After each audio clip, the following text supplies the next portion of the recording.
केंद्रीय राज्यमंत्री रामदास आठवले साई दरबारात नतमस्तक. नमस्कार, संगमनेर लाईव्ह मध्ये आपले स्वागत. आता बातमी सविस्तर पाहू. केंद्रीय सामाजिक न्याय राज्यमंत्री नामदार रामदास आठवले यांनी आज रविवारी शिर्डी येथे श्री साईबाबांच्या समाधीचे दर्शन घेतले. यावेळी त्यांच्या या दौऱ्यामुळे शिर्डीत आरपीआयच्या कार्यकर्त्यांची मोठी गर्दी पाहायला मिळाली. नेहमी आपल्या खास शैलीत आणि कवितांच्या माध्यमातून जनतेचे लक्ष वेधून घेणारे नामदार रामदास आठवले आज भक्तीच्या रंगात न्हाऊन निघाले होते. त्यांनी श्री साईबाबांच्या समाधीवर पुष्पहार अर्पण करून देशामध्ये सुख शांती आणि समृद्धी नांदू दे असे साकडे घातले.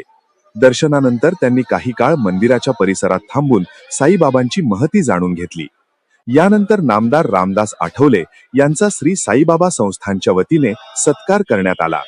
मंदिर विभागाचे प्रमुख विष्णू थोरात यांनी नामदार आठवले यांना शाल आणि साईबाबांची प्रतिमा देऊन सन्मानित केले.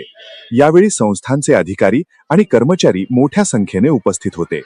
दरम्यान नामदार आठवले यांच्या आगमनानिमित्त शिर्डी आणि परिसरात कडक सुरक्षा व्यवस्था तैनात करण्यात आली होती. दर्शन घेऊन बाहेर पडल्यानंतर त्यांनी उपस्थित कार्यकर्त्याशी संवाद साधला. यावेळी त्यांनी साईबाबांची शिकवण ही मानवतेची शिकवण असल्याचे देखील सांगितले. धन्यवाद.